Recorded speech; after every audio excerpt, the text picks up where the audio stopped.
আমার ক্রাশ যখন আমাকে অফার করেছে তখন প্রথমে মাথাটা ঝিমাচ্ছিল, তারপর শরীরটা ঝাঁকুনি দিয়েছিল, তারপর তাহেরি আঙ্কেলের কয়েকটা ডায়লগ মনে পড়েছিল।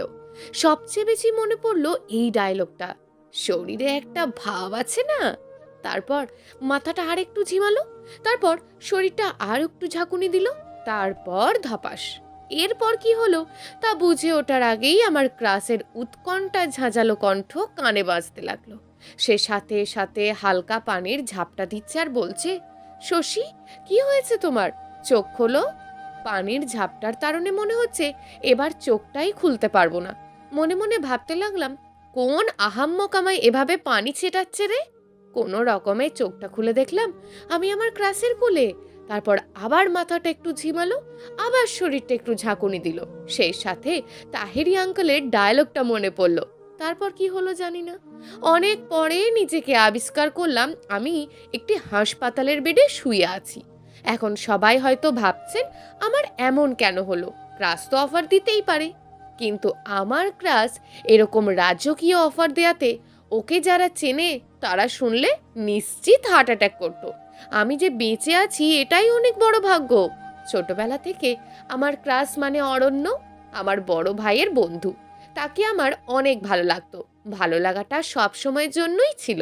ছোটবেলায় বড় ভাই হিসাবে ভালো লাগতো, আর অনার্সে ওঠার পর সময়ের সাথে সাথে জড়তা, স্থিরতার আপেক্ষিকতার প্রভাবে ওনাকে আমার স্বামী বা বিএফ হিসাবে ডাকতে ভালো লাগতো।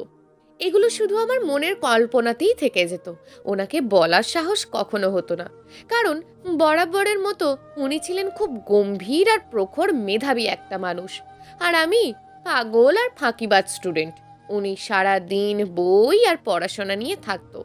বই আর পড়াশোনার বাইরেও যে একটা জীবন আছে সেটা উনি হয়তো জানতেনই না। যখনই ওনার সাথে দেখা হয়েছে তখনই কোনো না কোনো বই নিয়েই কথা হয়েছে। মাঝে মাঝে রাগে গা ঝিমঝিম করলেও হাসি মুখে সব সহ্য করতে হয়েছে। কালো মোটা ফ্রেমে নিজেকে আবদ্ধ রাখলেও ওনার চোখের দৃষ্টি কখনো আমার দিকে পড়তো না। চার চোখ থাকা সত্ত্বেও সামনে একটা জলজান্ত মেয়ে সেজে গুজে দাঁড়িয়ে আছে, উনি কখনো এটা খেয়ালই করতো না। যতই হোক, ওনাকে ভালো লাগে, তাই উনি যখনই বাসায় আসতো তখনই আমি হালকা শ্বাস দিয়ে ওনার সামনে যেতাম। কিন্তু ওনার দৃষ্টি কখনো আমার দিকে পড়তো না। ওনার দৃষ্টি বইয়ের কাগজ ভেদ করে আমার কাছে আস্তে আস্তে হয়তো ঘোলা হয়ে যেত। তাই আমি পরীর মতন সেজে দাঁড়িয়ে আছি, সেদিকে কর্ণপাত বা দৃষ্টিলোকন করার সময় ওনার হতো না। আমাদের বাসায় মাঝে মাঝে ভাইয়ার সাথে আসতো, আর বাসায় এসে নিজের ব্যাগ থেকে একটা বই বের করে পড়তে থাকতো। আর কেউ গেলে হালকা কথা বলতো, আবার বইটার পাতা উল্টাতে থাকতো। বেচারার এই গা জ্বালানো অভ্যাসটা দেখে আমার প্রতিবারই বেশ রাগ লাগতো। তবুও ওনার সামনে দাঁড়িয়ে থাকতে বেশ ভালো লাগতো। কিন্তু ওনার বই নিয়ে বাণীগুলো শুনলে মনে হতো এই বুঝি আমার মৃত্যু ঘটবে। বলা যায় রসকসহীন আনরোম্যান্টিক একটা ছেলে, যার জীবনে রোম্যান্টিকের কোনো স্থান নেই, আর স্থান থাকতেও পারে না। কেমনে পারে মানুষ এতটা আনরোম্যান্টিক হতে পারে? একটা বছর যাবত ওনাকে আমার বেশ ভালো লাগে। মনের কোণে কত স্বপ্ন যে ওনাকে নিয়ে দেখতাম বোঝাতে পারবো না। মুখ ফুটে কখনো ওনাকে বলতে পারতাম না। আজকে হঠাৎ এভাবে আমাকে প্রপোজ করবে, এটা আমার কিছুটা ভাবনা চিন্তার বাইরে ছিল। তার উপর উনি ছিলেন এক নাম্বার হাড় কিপটে, 10টা করে বেশি হিসাব করতেন। এমন কিপটে মানুষ আমি জীবনেও দেখি না। কিন্তু তবুও ওনার প্রতি একটা ভালো লাগা কাজ করতো আমার। বুঝতেই পারিনি এই মানুষটার ভিতরে এত সুন্দর রোম্যান্টিকতা লুকিয়ে আছে। জ্ঞান হারিয়েছিলাম কেন জানেন? কারণ আমি ভার্সিটি থেকে বের হয়ে খেয়াল করলাম আমার বান্ধবীরা আমাকে দেখে মিটিমিটি হাসছে। তাদের এই মিটিমিটি হাসি দেখে আমি তেমন আশ্চর্য হইনি, কারণ আমাকে দেখে তাদের হাসিটা প্রায়ই হয়। হঠাৎ খেয়াল করলাম আমার এক বান্ধবীর আমার চোখ চেপে ধরলো, আস্তে আস্তে কোথায় যেন নিয়ে যাচ্ছিল। তারপর যখন চোখ খুললাম তখন যা দেখলাম নিজের চোখেও বিশ্বাস করতে পারছিলাম না। একটা খোলা জায়গায় অনেকগুলো বেলুন দিয়ে জায়গাটা সাজানো, সে সাথে এক থকমা বই নিয়ে অরণ্য মানে আমার ক্রাশ হাঁটু গেড়ে আমায় প্রপোজ করছে। প্রথমত অবাক হয়েছিলাম এটা ভেবে যে অরণ্য প্রপোজ করছে, আমি স্বপ্ন দেখছি না তো। তারপর এটা ভেবে নিশ্চিত হলাম যে আমি স্বপ্ন দেখছি না, কারণ বই নিয়ে প্রপোজ এটা এই আহাম্মকের দ্বারাই সম্ভব। কিন্তু তারপর অবাক হলাম, এত খরচ এই আহাম্মক কেমন করে করলো, আর সে কিভাবে বইয়ের গণ্ডি পেরিয়ে আমার প্রেমে পড়লো। এসব ভাবতে ভাবতে তাহেরি আঙ্কেলের ডায়লগটা মনে পড়তে লাগলো, আর মাথাটা ঝিমানি ধরলো। আর আমার এই হাল কারণ একসাথে আনরোম্যান্টিক আহাম্মকের রোম্যান্টিকতা আর হারকিপ্টের অকাজে টাকা ভাঙার দৃশ্য দেখলে যে কেউই অষ্টম আশ্চর্যে ভেবে খুশিতে হার্ট অ্যাটাক করবে। আমি যে বেঁচে আছি এটা আমার মস্ত বড় সৌভাগ্য। যাই হোক, হাসপাতালে জ্ঞান ফেরার পর উনি হুট করে বলতে লাগলো, শশী, তুমি কি রাগ করেছো? আমি কি কোনো উল্টোপাল্টা কিছু করেছি? আমি তো তোমার অবস্থা দেখে ভয় পেয়ে গিয়েছিলাম। তুমি বললে আমি আর তোমাকে এ ব্যাপারে কিছু বলবো না। এরকম হবে জানলে আমি তোমাকে কোনো কিচ্ছু বলতাম না। আনরোম্যান্টিক আহাম্মকটার উৎকণ্ঠা দেখে মনে হচ্ছিল আমি মনে হয় আবার জ্ঞান হারাবো। আর সেই সাথে তাহেরি আঙ্কেলের আর একটা ডায়লগ মনে পড়তে লাগলো। ওনার মতন আমারও চিল্লিয়ে বলতে মন চাইছিল, আসেন আসেন দেখা যান, আহাম্মকের কাণ্ড দেখা যান। কিন্তু এভাবে চিল্লালে কি মার্কেট ফাউন্ড যাইব? তাই নিজেকে বেশ সামলে উত্তর দিলাম, আরে ভাইয়া, আপনার মতন একজন এমবিবিএস ডাক্তারের আমার মতন সামান্য রোগীকে দেখে বিচলিত হওয়ার কোনো মানেই দেখছি না। এটা এমনিতেই হয়েছিল, সকাল থেকে খাইনি এজন্য। ও, ওনার পরিচয় তো দেওয়াই হলো না। উনি পেশায় একজন ডাক্তার, সবে মাত্র এমবিবিএস কমপ্লিট করেছে। উনি একটু স্বস্তির নিঃশ্বাস ফেলে আমাকে উত্তর দিল, ঠিক তা না, অন্য কেউ হলে হয়তো এত চিন্তা হতো না, তুমি বলেই এত চিন্তা হচ্ছে। ওনার মুখে এমন বাণী শুনে আমি আর একটা বার বিস্ময়ে বিস্ফোরিত হলাম। এ কি কোনো স্বপ্ন নাকি? নিজের গায়ে নিজে চিমটি কেটে দেখবো নাকি?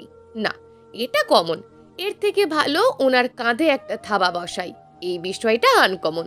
আমি একটু পাগলাটে স্বভাবের, যখন যা মন চাই তাই করে বসি। তাই যেই ভাবনা সেই কাজ।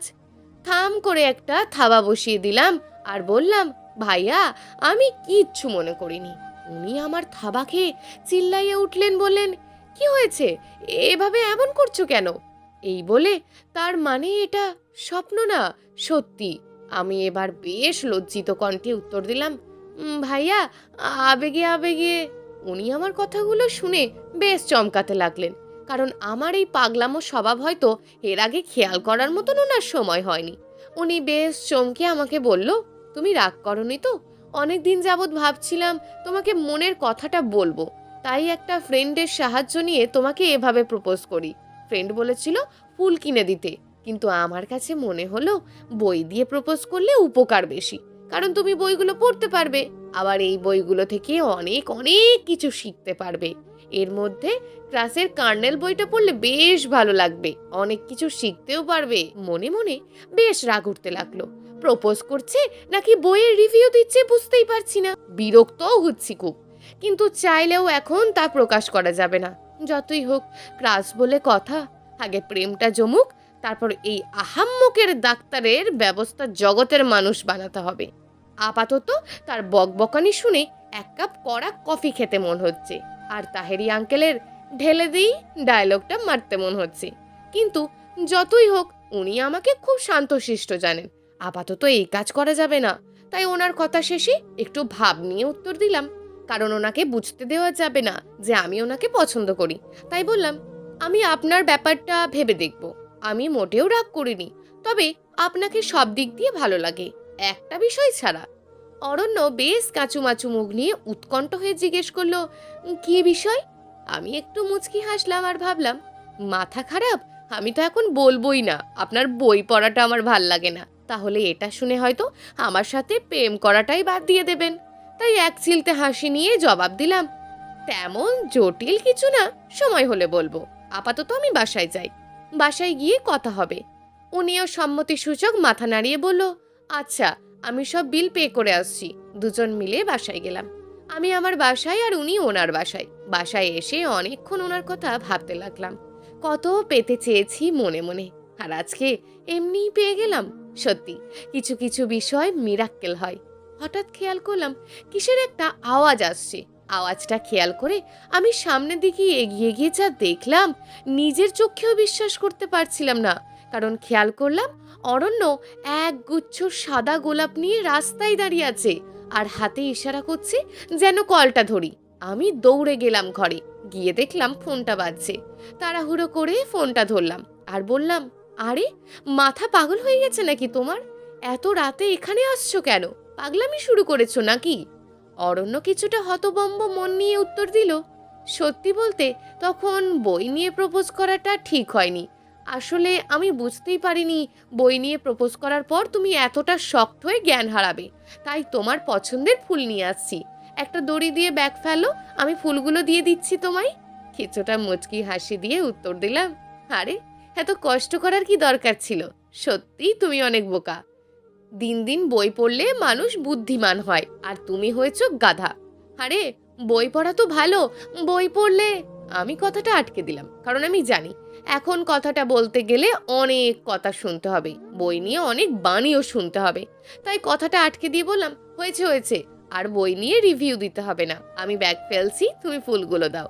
তারপর একটা দড়িতে ব্যাগ বেঁধে ফেললাম, আর অরণ্য ফুলগুলো দিল, সাথে একটা চিঠি।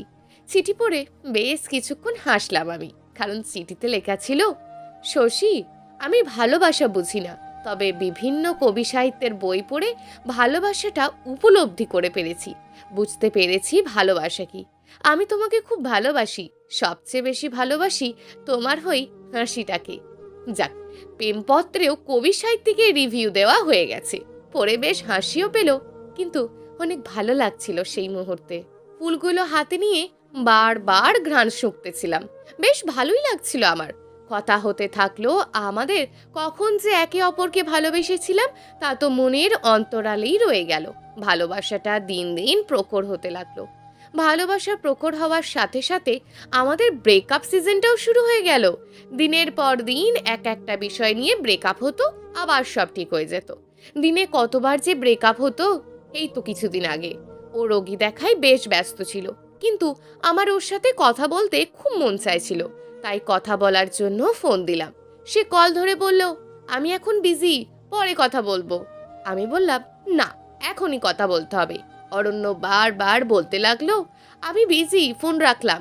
কিন্তু আমিও বেশ রাগী কণ্ঠে উত্তর দিলাম, ফোনটা রাখ, দেখ কি করি।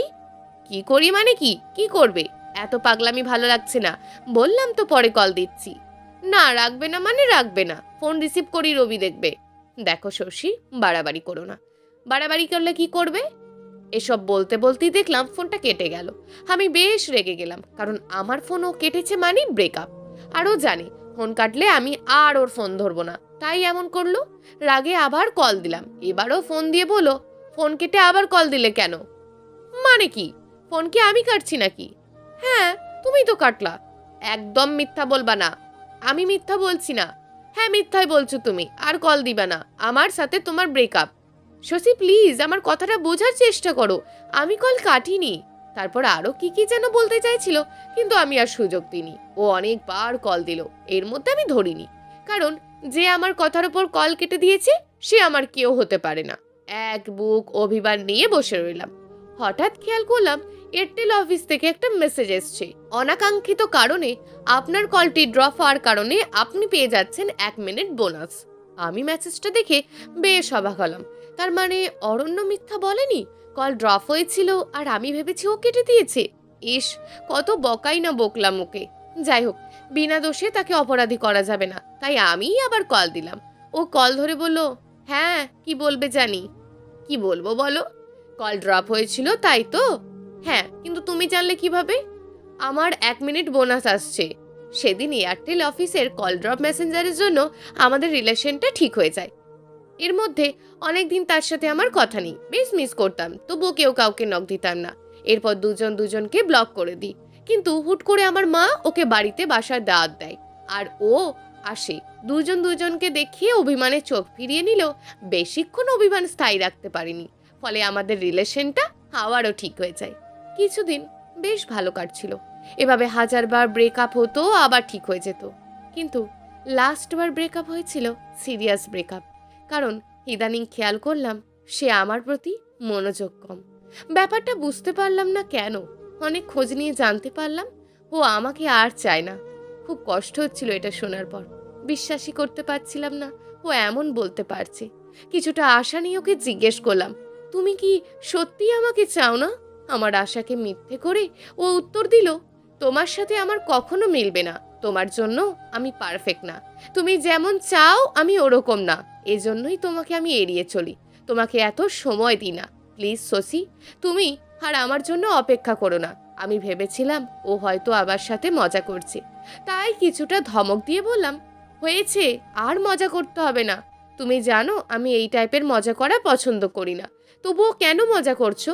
অরণ্য আমাকে জোরালোভাবে উত্তর দিল, শশী দেখো, আমি সিরিয়াস, আমি কোনো মজা করছি না। আমাকে মাফ করে দাও। তোমার জীবনে আমার থেকে ভালো পাবে, তাকে বিয়ে করে নিও। কথাটা শুনে খুব কষ্ট পেয়েছিলাম। কিসের জন্য ও আমাকে এত কষ্ট দিল, আমাকে এমন বলল? আমি কান্না জড়িত কণ্ঠে উত্তর দিলাম, আমি তো তোমাকে চাই। প্লিজ তুমি আমাকে কষ্ট দিও না। তুমি আমার থেকে ভালো পাবে। 7 মাসের প্রেমটা ভালোই ছিল, কিন্তু আমার সাথে তোমার মন ম্যাচ হবে না। সব ভুলে যাও। তোমাকে আমার পরিবার কখনো মানবে না। পরে ব্রেকআপ করলে আরো কষ্ট বেশি পাবে, তাই আগেই করলাম। কেন জানি না, অরণ্যের এই কথাটা শুনে আর পাগলামি করতে মন চাইল না। আমি উত্তর দিলাম, আচ্ছা ঠিক আছে, তুমি যা চাও তাই হবে। আমার তোমার প্রতি কোনো অভিযোগ নেই। অরণ্য তখন আমাকে জবাব দিল, সব ব্রেকআপেরই অভিযোগ থাকে, তোমারও আছে নিশ্চয়ই। সত্যিই আমার কোনো অভিযোগ ছিল না, তাই অরণ্যকে বললাম, চিন্তা করো না, তোমার প্রতি আমার কোনো অভিযোগ নেই, কষ্ট নেই। যেটুকু আছে শুধু নীরবতা। তখন সে উত্তর দিয়েছিল, কষ্ট তো আছে নিশ্চয়ই। আমি কোনো জবাব দিইনি, কারণ কষ্ট আছে সেটা যে বুঝতে পেরেছে এটাই অনেক। কষ্ট তো আর পাওয়ার বাকি নেই। আগে ব্রেকআপ হোক বা পরে ব্রেকআপ হোক, একই কষ্ট পেতাম, কারণ ভালোবাসার পরিমাণটা আমার সর্বদাই একই ছিল। আমি তো কখনো কল্পনাই করতে পারিনি তার সাথে আমার প্রেম হবে, হোক না সেটা 7 দিন অথবা 7 মাসের প্রেম। প্রেমিক হিসাবে তো তাকে আমি পেয়েছি, সে আশা তো আমার পূরণ হয়েছে। অল্পক্ষণের জন্য তো আমি তার প্রেমিকা হতে পেরেছি, তাকে কাছ থেকে ভালোবাসতে পেরেছি। আমি এই অল্পটা নিয়েই বেশ খুশি। আমার জীবনে কোনো উচ্চাকাঙ্ক্ষা নেই, শুধু চেয়েছিলাম ভালো একটা মা হব, আর অরণ্যের ভালো বউ হব, আর মন দিয়ে সংসার করব, আর ছোট্টখাট্ট একটা ব্যবসা করব। কিন্তু মানুষের তো সব আশা পূরণ হয় না, তাই অরণ্যের বউ হওয়ার ব্যাপারটা স্বপ্নেই থেকে যাবে, হয়তো কখনো পূরণ হবে না। আমারও বেশ ভালো লাগে ওকে কল্পনাতেই চিন্তা করতে। কল্পনার অরণ্য হয়তো কখনো বাস্তবে আমার হবে না, বাস্তবে সে অন্য কারোর হবে, আর আমি সেটা দেখে যাব। আমি তাকে কখনো অভিশাপ দিতে পারবো না, শুধু তার জন্য আমার ভালোবাসা আর দোয়াটাই থাকবে। আমি চাই সে অনেক বড় হোক, তার মন মতন কেউ তার জীবন সঙ্গী হোক। আমি চাই তার জীবন থেকে সকল অনাকাঙ্ক্ষিত বিষয়গুলোর সমাপ্তি ঘটুক। ভালোবাসা যে পেতে হবে এমন তো কোনো কথা নেই, ভালোবাসা না পাওয়ার মধ্যেই সার্থকতা বেশি। দূর থেকে ভালোবেসে যাওয়াটা অনেক বড় ব্যাপার। আমি জানি আমার জীবনে সে সারপ্রাইজটা কখনোই আসবে না, যে অরণ্য আমার কাছে এসে বলবে, শশী আমি তোমাকে ছাড়া থাকতে পারবো না, তোমার মতন ভালো আমি কাউকে বাঁচতে পারবো না, আমি আমার পরিবার ম্যানেজ করব, তুমি চিন্তা করো না। এসব সারপ্রাইজ হয়তো গল্পেই সম্ভব, বাস্তবে না। দোয়া করি তার জীবনে একটা ভালো যোগ্য মেয়ে জুটুক। আমার তার জন্য দোয়াটাই থাকবে, অভিশাপ না। কারণ সে আমার প্রথম প্রেম, প্রথম ভালোবাসা। আর সত্যি তার প্রতি আমার কোনো অভিযোগ নেই, কারণ কাউকে না চাইলে তাকে হাজারটা কারণ দেখিয়ে বাদ দেওয়া যায়, আর মন থেকে চাইলে ভালোবাসার শব্দটা দিয়েই আগলে রাখা যায়। আমার জীবনে ভালোবাসার শব্দটা ঘিরে শুধু অরণ্যই থাকবে। সে বাস্তবে অন্য কারোর হিরো হয়ে গেলেও আমার কল্পনার হিরোও সেই থাকবে। বাস্তবে হয়তো তার অন্য নায়িকা থাকবে, কিন্তু আমার কল্পনাতে তার নায়িকা শুধু আমি থাকব। জানি না ভবিষ্যতে অরণ্য নায়িকার কে হবে, তবে চাই যে হবে সে যেন অরণ্যকে আমার থেকেও বেশি ভালোবাসতে পারে, তার জীবনটাকে সুন্দর করতে পারে, তার জীবনের প্রতিটি অধ্যায় যেন সাজাতে পারে আমার মতন, যেন সেও সবার ঊর্ধ্বে অরণ্যকে ভাবতে পারে। আর আমিও যেন তাদের সেই সুখটা দেখে অন্তর থেকে দোয়া দিতে পারি, আর নিজের একতরফা ভালোবাসার অন্তরালে হারিয়ে যেতে পারি। প্রিয় দর্শক, যদি আজকের গল্পটি আপনাদের ভালো লেগে থাকে তাহলে ভিডিওটিতে অবশ্যই একটি লাইক করে আপনার মূল্যবান একটি কমেন্ট করুন। আর হ্যাঁ, চ্যানেলটিকে যদি সাবস্ক্রাইব করে না রাখেন তাহলে চ্যানেলটিকে অবশ্যই সাবস্ক্রাইব করে আমাদের পাশে থাকুন। দেখা হবে আগামীকালের নতুন এবং আকর্ষণীয় গল্প নিয়ে। ধন্যবাদ।